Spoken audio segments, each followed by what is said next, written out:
Railway Koduru MLA అరవ శ్రీధర్ ఓ మహిళను మోసం చేశారన్న ఆరోపణలపై జనసేన త్రిసభ్య కమిటీని నియమించింది. దీంతో ఇవాళ ఎమ్మెల్యేను త్రిసభ్య కమిటీ విచారించింది. బాధితురాలు చేసిన ఆరోపణలో నిజానిజాలేంటో కమిటీ ప్రశ్నించింది. విచారణ ముగిసిన అనంతరం మీడియాతో మాట్లాడిన అరవ శ్రీధర్ తనపై వచ్చిన లైంగిక ఆరోపణలకు సంబంధించి తన వద్ద ఉన్న ఆధారాలను త్రిసభ్య కమిటీకి ఇచ్చినట్లు తెలిపారు. ఇక తనపై పార్టీ ఎలాంటి నిర్ణయం తీసుకుంటుందనేది కమిటీ ఇచ్చే నివేదికపై ఆధారపడి ఉంటుందన్నారు.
ఇక ఇదే అంశానికి సంబంధించి పూర్తి సమాచారం మా ప్రతినిధి కృష్ణ అందిస్తారు. కృష్ణ, చెప్పండి. అంటే మీడియాతో మాట్లాడకుండా వెళ్ళిపోయినట్టు తెలుస్తుంది శ్రీధర్. దీనికి సంబంధించి పూర్తి అప్డేట్స్ ఏంటి?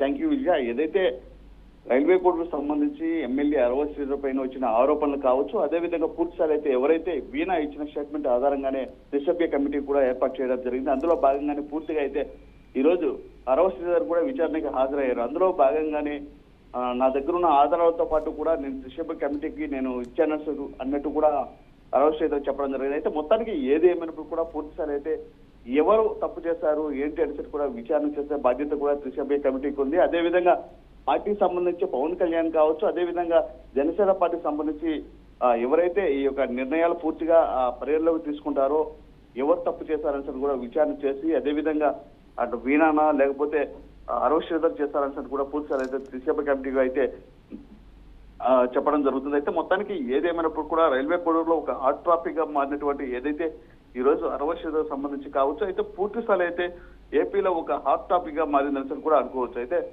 పూర్తిగా మనం చూస్తే ఈ రోజు త్రిసభ్య కమిటీకి సంబంధించి అందులో భాగంగానే ఏదైతే కమిటీతో ముగిసిన ఎమ్మెల్యే అరవ శ్రీధర్ సంబంధించి కమిటీ ముందుగా హాజరయ్యి మధ్యలోనే బయటకు వెళ్ళిపోవడం అనేది కూడా చాలా దారుణం అంటూ కూడా మీడియా సమావేశం కూడా ఏర్పాటు చేయకుండా మీడియాకి ఏం చెప్పకుండా కూడా వెళ్ళిపోవడం అనేది కూడా దారుణం అని కూడా అనుకోవచ్చు. అయితే మొత్తానికి ఏదేమైనప్పుడు కూడా విచారణ నిమిత్తం కోసం పూర్తిగా హాజరైనటువంటి అరవ శ్రీధర్ కావచ్చు, అయితే మీడియాకి ఎటువంటి సమాచారం ఇవ్వకుండా అందులో భాగంగానే ఏదైతే వీణా ఇచ్చిన స్టేట్మెంట్ కావచ్చు, అదేవిధంగా పూర్తిగా మనం చూస్తున్నాము ఏదైతే విజువల్స్ లో మనం అరవ శ్రీధర్ ఇచ్చిన స్టేట్మెంట్ అయితే నేను అన్ని త్రిసభ్య కమిటీకి నేను అందజేశానంటూ కూడా చెప్పడం జరిగింది. మొత్తానికి ఏది ఏమైనప్పుడు కూడా ఈ యొక్క విచారణ ఏదైతే ఉందో అటు పవన్ కళ్యాణ్ వరకు వెళ్తుంది. అదే విధంగా ఆ యొక్క కమిటీకి సంబంధించి ఏదైతే త్రిసభ్య కమిటీలో ఉన్నటువంటి వ్యక్తులు కూడా వారికి సంబంధించి వీణా కావచ్చు, అదే విధంగా ఇచ్చిన స్టేట్మెంట్ ప్రకారంగానే అరవ శ్రీధర్ని విచారించడం జరిగింది. పూర్తిగా మనం చూస్తే ఆ విచారణలో అతను ఏమిచ్చాడంటూ కూడా బయటకు వచ్చే అవకాశం కూడా ఉందని అనుకోవచ్చు విజయ. అయితే దీనిపై ఎలాంటి చెప్పకుండా వెళ్ళిపోయిన శ్రీధర్ త్రిసభ్య కమిటీ దీని తర్వాత విచారణ తర్వాత నిజంగానే ప్రూఫ్స్ ఉంటే ఎలాంటి డిసిషన్ తీసుకునే అవకాశం ఉందంటారు కృష్ణ? వాస్తవంగా చూసుకుంటే ఇప్పటికే వీణా అయితే పరాజయలో ఉందని కూడా తెలుస్తుంది. అయితే గతంలో ఇతని పైన అరవ శ్రీధర్ పైన ఇచ్చిన కంప్లైంట్ ఏదైతే ఉందో అదే విధంగా పలు రకాల ఆరోపణలకు దారి తీసిన పరిస్థితి అయితే అందరికీ తెలిసిన విషయమే.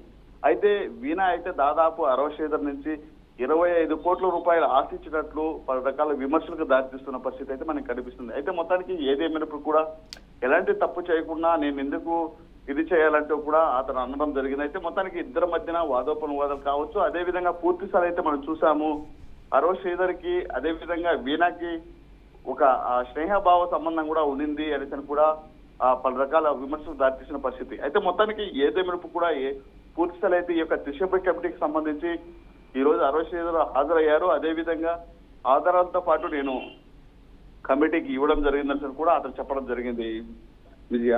Right, thank you Krishna.